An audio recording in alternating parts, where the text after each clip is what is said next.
This podcast is sponsored by BetterHelp. After experiencing trauma, I went to therapy, and my therapist guided me through a difficult time in my life. They helped me understand what was happening and provided me with tools to cope and find my own strength and resilience. Their experience and compassion were invaluable and enabled me to rebuild my life and move forward. I strongly believe in the power of therapy to help people through difficult times. BetterHelp connects you with a licensed therapist who is trained to listen and give you helpful, unbiased advice. First, you go to their site. You can use my link, betterhelp.com/resilience. You answer a few questions, and BetterHelp will match you to a professional who has years of experience helping people with struggles just like yours. Let BetterHelp connect you to a therapist who can support you, all from the comfort of your own home. Visit betterhelp.com/resilience or choose podcast, then Notes on Resilience during sign up and enjoy a special discount on your first month. Hello and welcome to Notes on Resilience. I'm your host, Manya Chilinsky, and my guest today is Joy Cherner. She's a mental health therapist, and she recognizes that there is no one-size-fits-all form of therapy and works to build strong relationships with her clients. Today, we talked about resiliency and how it's not a linear process, how we all have our own timeline to recover from a trauma. We discussed the ways that traumatic memories are different than non-traumatic memories, and the importance of early intervention in helping individuals overcome traumatic experiences.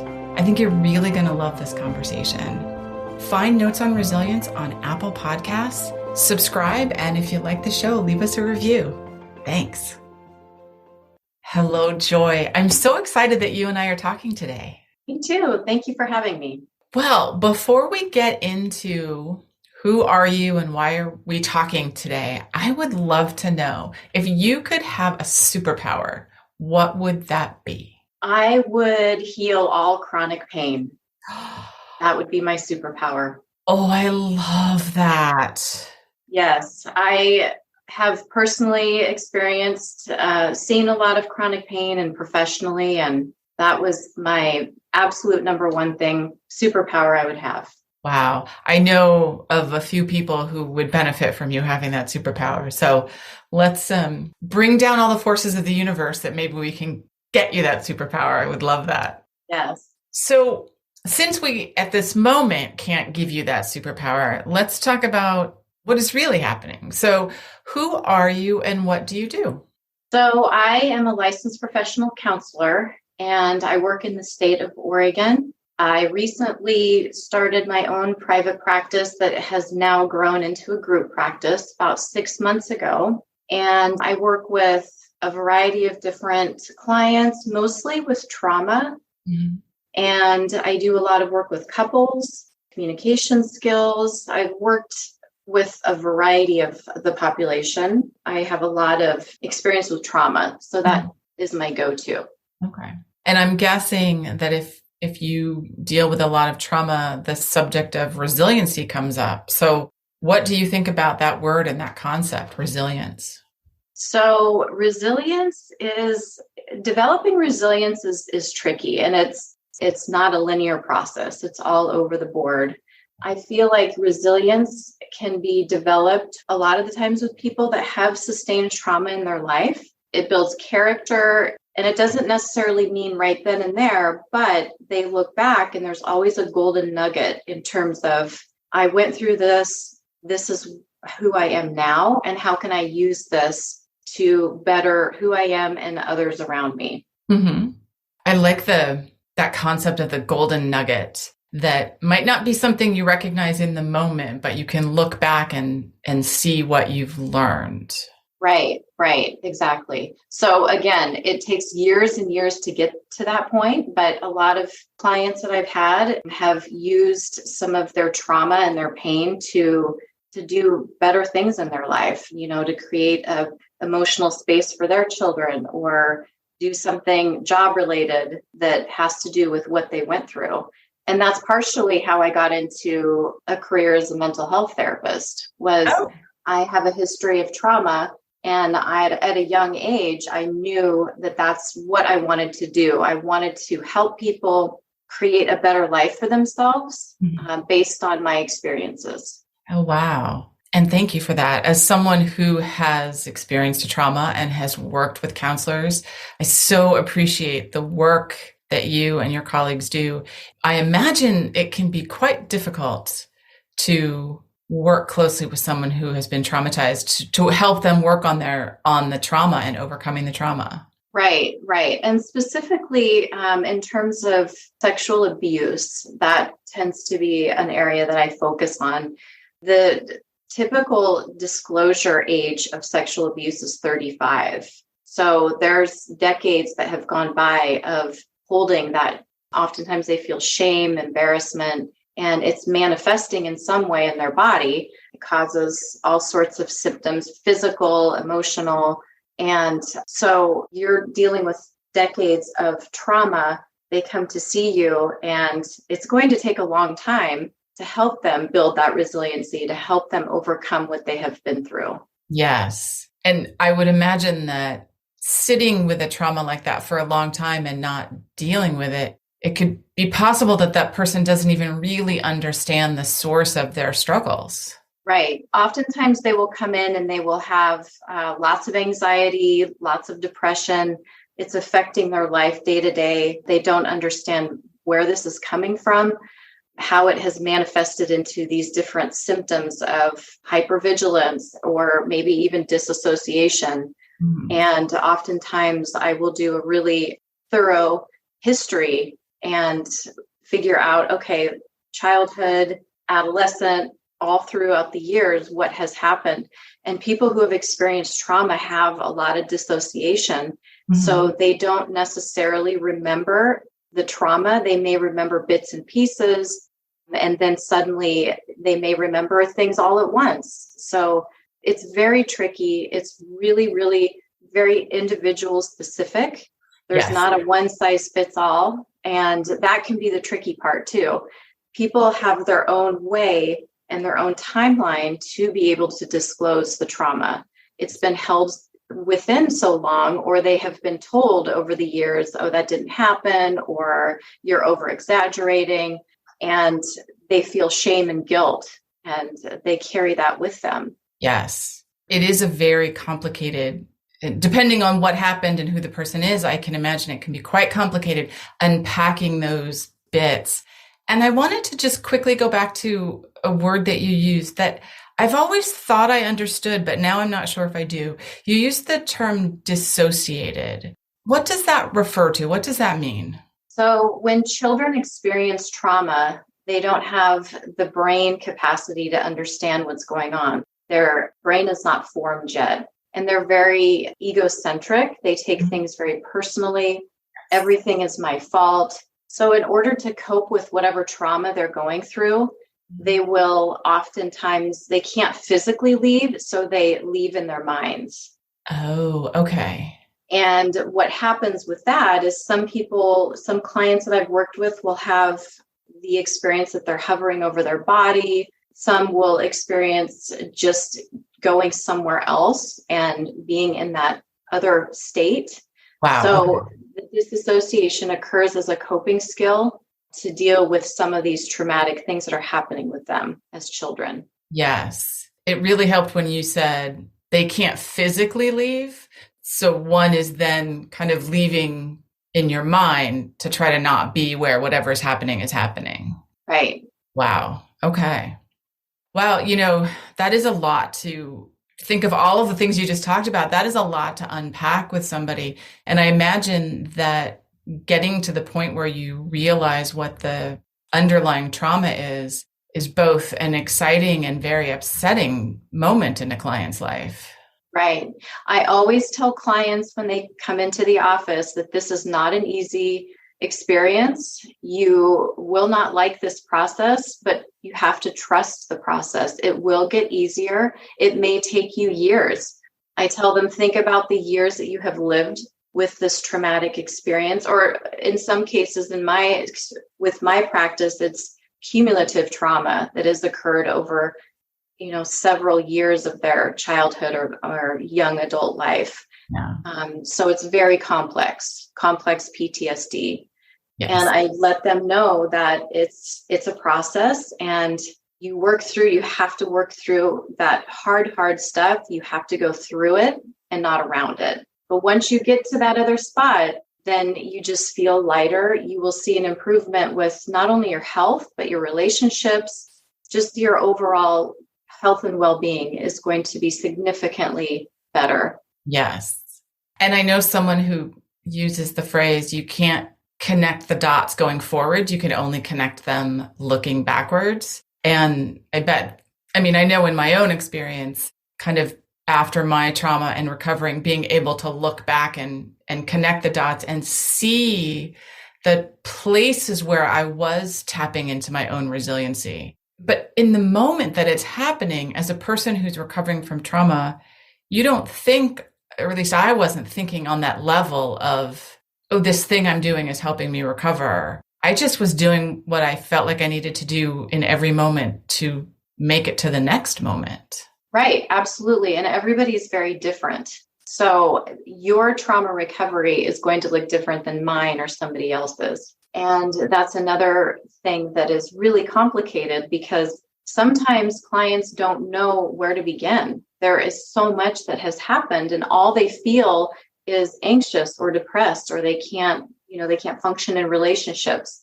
Where do you start? And so they have developed some of these maladaptive coping skills. And that's typically what I focus in on first, is what is not working in your life today? How will you know things are better? So that is a really key question that I ask people. Yeah, that's a great question. How will you know when things are better? Right. So again, it's not a linear process. There's a lot that needs to be unpacked. The one thing that I have found really effective is EMDR. I'm not sure if you're familiar with EMDR. So I am personally familiar with it. It was part of my recovery journey, but I'm not sure all our listeners know. I'd love it if you could explain that. Yeah, so it's eye movement desensitization reprocessing. So in my personal experience, I went through a lot of talk therapy over my trauma. And I was still experiencing some of the symptoms of anxiety. I had a therapist that used EMDR on me, and it was very powerful. I went through 3 to 4 sessions and decided I need to learn this technique as a clinician. Years of talk therapy, a few sessions of EMDR. What it does is so the brain stores normal and traumatic memories different. Okay. So it's kind of like when you burn your hand, you take your hand away and you think, oh gosh, I'm never going to do that again. Not going to touch the stove. It hurts. So that's similar to a traumatic memory in your mind. Oh, I don't want to go through that again. I'm just going to store it away and tuck it away and not have to deal with it. But we can't, that's not how the human brain works. We have to feel it to heal it. Right. So what EMDR does is it accesses both the left and the right side of the brain, bringing some of those traumatic memories into more of your prefrontal cortex, your logical thought, as opposed to the emotional part of it. So people who've gone through EMDR will say, yes, I will never forget what happened, but I'm able to see it in a logical sense. I'm able to look at it almost from an outside perspective. I have said almost those exact same words after I went through EMDR. And I typically preface that with, I don't know how it works, but I know that it works. Yes, it does. It's very tricky, but it's the stimulation between the right and left brain with the movements. Yes, I agree. In my case, I'd had talk therapy. I mean, I have also had talk therapy since, but I think I had just 5 or 6 sessions of EMDR and felt a significant change in how I was thinking about the trauma and the way that I was feeling about it. So, I want to ask, we've been talking about your work as a therapist, and I think the underlying theme there is personal resiliency, the things that you are doing to help clients tap into their own personal resiliency. But I'm curious what you think about the role of our systems and institutions in either actually being a cause of trauma or in helping people heal from trauma? Yes. So thankfully, we have grown and we have learned about trauma. It's not so stigmatized as you are just a bad person, something's wrong with you, we're going to throw you in a mental institute and hide you away. So trauma has become much more embraced. We've done a lot more research about it. There's a lot more programs out there that help with trauma. Specifically, I'm going to talk a little bit about sexual abuse. We have what is key with the resiliency is once the trauma occurs, either they witnessed a trauma or they've been involved with a trauma. It's called Kids First, and we've worked with that organization on I'm a part of a family foundation that donates to nonprofit organizations. Mm-hmm. And this organization, what they do is they provide intervention and advocacy for children who are victims or witness to a crime. Okay. Wow. And so that is going with that early intervention, that is what helps resiliency. So having that supportive space, having the emotional space and the safe place to be able to disclose what happened with trained professionals. Mm-hmm. Now, teaching parents how to be observant, how to understand the behaviors that their children might be displaying as a red flag. Mm-hmm. Children aren't necessarily going to articulate and verbalize what has happened. Right. You're going to see it in behaviors. Okay. And so I think as a system, we have improved, but the part that we have yet to improve on is once these children have the Kids First programs or the interventions where, they have the forensic interviews, the medical interviews, they have that support. What's the next level? They have to be able to somehow link up with a trained therapist that really works with children that have been exposed to trauma in maybe a play therapy capacity, typically play therapy. But that intervention is key. Otherwise, what happens is you have the early intervention with systems in place like a Kids First, or here's what happened. You have that exposure, you have the help, but then it's dropped. You have to wait 6 months to see a mental health professional. Right. And I think it's about teaching people to be trauma informed, mm-hmm. teaching parents and teachers and just the whole system of how to handle kids who have been through these traumatic experiences and what they need. Right, right. I think a lot about how to help people and organizations be trauma informed. What do you think is a challenge to help people get to that point? I mean, are people just, embracing the concept, or are there some barriers to getting people to understand that we are dealing with a lot of trauma, whether it's in our kids or just generally in our society? So that's a really good question. And I think that we have a lot of information out there, but in terms of implementing the actual programs, mm-hmm. it's underfunded. We're dealing with systems that don't have the capacity for the funding or the people or the knowledge and the resources in terms of really implementing. We all have these great ideas, yes. but it's really putting them into practice. Yes. I think that's where we fail. I think that teachers have a really difficult role because their hands are tied to some extent. There's a lot of red tape, so to speak. Mm-hmm. I think that people don't like thinking about trauma because it's uncomfortable, and whether it's something we've gone through ourselves and we don't want to admit it, or we just don't want to think about it in people around us. I feel like sometimes that is a barrier, is just getting people to accept that people are traumatized. Do you see that? Yes, absolutely, especially around sexual trauma. Mm-hmm. So there is 90% of abusers are people that children know, okay? 30 to 40% of victims are abused by a family member, and 50% are abused by someone outside the family that they know and trust. Yeah. Okay, so that's a big deal. I mean, these perpetrators are grooming the victims, right? So there's a lot of shame about disclosing. Again, the children are egocentric. They think this is my fault. I did something wrong. And oftentimes I've had a lot of clients that will disclose the sexual abuse to a caregiver or a parent, and they just sweep it under the rug. Oh, don't say anything. That didn't happen. And it's very dismissive. So if you can't trust your parent, how can you trust anybody else as you grow older? Right. Where do you think that comes from? Whether it's with children or adults, when somebody dismisses, oh, that didn't really happen, or it happened, but it wasn't so bad. What is that impulse in the caregiver or the person that we're talking to dismiss something like that? So oftentimes it's a form of denial, and it's a coping skill. Like, oh, that if that didn't happen in my mind, I don't have to deal with the severity of what my child is going through. Yeah. We have normalized this a little bit more as we've gotten older. Thankfully, mental health overall has become a lot more accepted. Yes. So I feel like that is changing.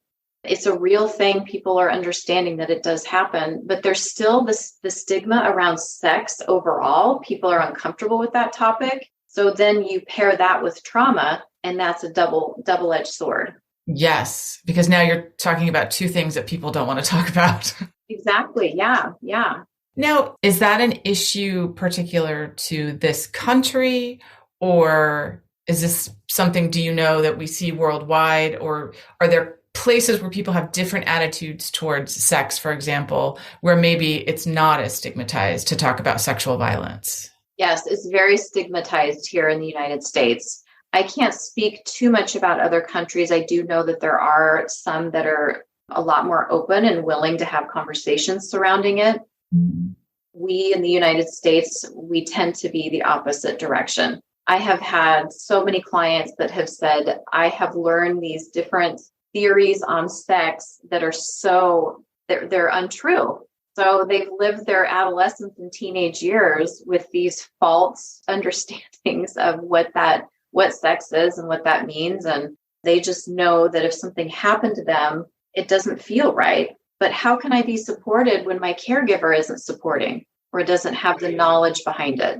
Right. So again, I think it falls back to educating parents on how to have conversations with their children, how to provide that emotional safe space for them. Mm-hmm. You know, how to allow them to feel. We all have feelings. It's okay to show them. It's okay to be angry. It's okay to be sad. And really normalizing that as you grow up. And again, educating people on these are the things that children do. These are, if they're off their baseline, there's something that's going on. Yes. Yes. I was just reading about, during the pandemic, I became mildly addicted to advice columns. So I now read them, all sorts of different advice columns. But one of them was talking about, that children, their world is very small, especially young children. It's very small. It's the family, it's the parents. So if they're behaving in a certain way, it's more important to think about what have they seen, what have they witnessed, what have they been exposed to, versus punishing the child for having these emotions because they don't know what else to do with them. Right, right. And people were asking, they would say, what is wrong with this child? Instead of saying, what has happened to this child? Yes. There's a reason why these behaviors are happening. And we need to get to the bottom of that instead of using punitive measures to scold them or dismiss them, because that perpetuates the problem. Yes. So you're not getting to the root. Right. And I think you said it earlier, there's a lot of denial for, I'm sure, a variety of reasons, but at its base, just not wanting to have to deal with something awful that has happened. Right, right. I mean, 80% of people in jail have had some sort of trauma. I mean, that's huge. So that's another part of the broken system. I mean, if we can fix this with early interventions, we don't have the criminal activity. So it's about preventative instead of trying to put a Band-Aid over what's really going on. Yes. Sometimes it feels easier to just pull out that Band-Aid, but it's quite often, I think that can make the problem last for longer because you're not actually dealing with it. What would you say is an important lesson that you have learned about resilience or about compassion because of the work that you do? I would say that resilience is not linear. There are a lot of forms that resilience does take, but I do believe that in order to heal and become more resilient, you have to go through some of that pain and you Mhm. have to address it. You have to go through it. And that allows, again, for the compassion. I have a lot of compassion for certain traumas. Clients have had trauma because I've personally experienced it.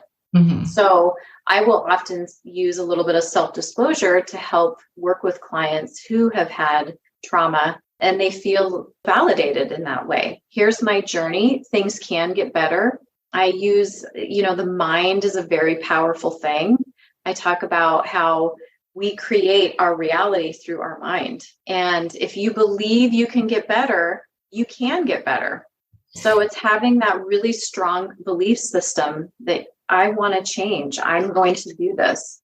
Yes, I like that. You said two things that I've written down and I want to always remember. You have to feel it to heal it. And if you believe you can get better, you will get better. I like those. Then now there's a lot of work and there can be a lot of pain behind both of those things, but I think they're important to remember.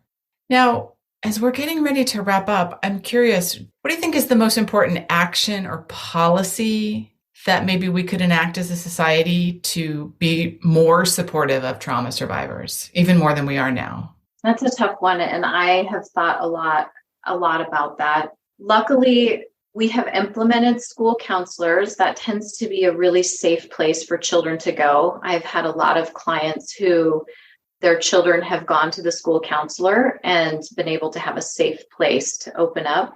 But again, I think the key to that is prevention, education, timeliness when it comes to trauma. If there is an event, we need to get in there right away and really focus in on that and have the support team around us. That's huge. It's what can we rely on? What can that child rely on or adult? Social supports. What is your meaning? The meaning behind the trauma. You find meaning and purpose behind the trauma, helping Mhm. facilitate that. I mean, the mental health system, though, I think making mental health services more available. Yes. We're underfunded. There's not enough mental health providers out there. Right. Insurance can be a tricky thing with, I don't even want to Yes. go into that. That's Yes. If we start that conversation, we're never ending. right. So I think it's a multitude of things, but I think it's making mental health more accessible to people is a big one. Yeah. Providing those early intervention services and really having that education around what does trauma look like? Instead of throwing them in jail, how can we rehabilitate? Yeah. You've touched on just a few of the threads of the impact of trauma in our society. And there are even more, and they're also intertwined with other things that at times it can feel really overwhelming of how are we going to solve this problem. And then I meet individuals like yourself and my other guests on the podcast and, other experts who are just working on one piece of it and just focused on, I'm going to help my community, this little slice of the problem. And, maybe working together, we're all going to get there. Yes, I hope. Soon, I hope. Anyway. Yes. Well, and working on the generational trauma, right? I mean, Yes. it's a real thing. So it's stopping some of these traumas that have been carried down through the generations. Yes. I'm glad you brought that up because that is another one of those pieces that can make it difficult to unpack a trauma. So as we're getting close to the end here, is there one question that you wish I had asked you and how would you answer it? I would love to have some sort of, I don't want to say union, but program that we can all form an alliance as mental health therapists and really get some of these laws and regulations changed so we have more flexibility to work with people, to access people. And what that would look like, I don't know, but I know that something needs to happen. Yes. All right. Well, listeners, we need to get working on that. Let's figure that one out. Yes. So what is giving you hope right now? What's giving me hope is a lot of people are seeking mental health therapy. Mm-hmm. We are aligning with doctors out there. It has become more of an integrated care system, and it has become normalized.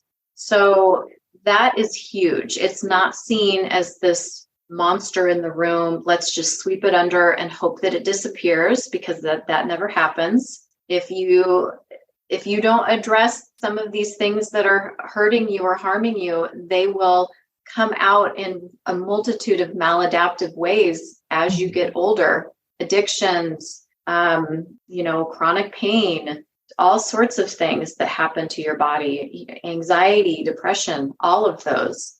If you don't address those, it's going to turn into a monster. So we have become a lot better as a society as a whole to really incorporate mental health programs in schools and just normalize it, make it more accessible. But we still need a lot of work. There's still a lot of work to be done. Yes.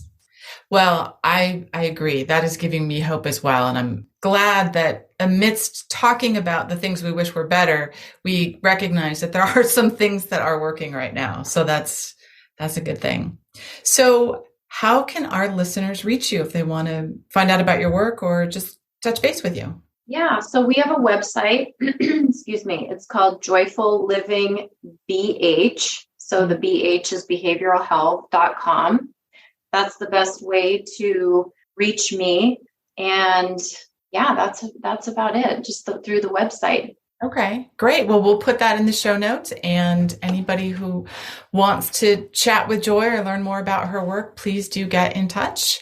And Joy, thank you so much. This was a lovely conversation. Thank you. I appreciate you having me. Thanks. All right, bye everyone. See you soon. Thank you for listening. I hope you got as much out of this conversation as I did. So if you'd like to learn more about me, Manya Chilinsky, I work with organizations to help understand how to create environments where people can thrive after difficult life experiences. And I do this through talks and consulting. I'm a survivor of mass violence, and I use my experience to help leaders learn about resiliency, compassion, and trauma-sensitive leadership, to build strategies to enable teams to thrive and be engaged amidst difficulty and turmoil. If this is something you want to learn more about, visit my website, www.manyachilinsky.com, or email me at manya@manyachilinsky, or stop by my social media on LinkedIn and Twitter. Thanks so much.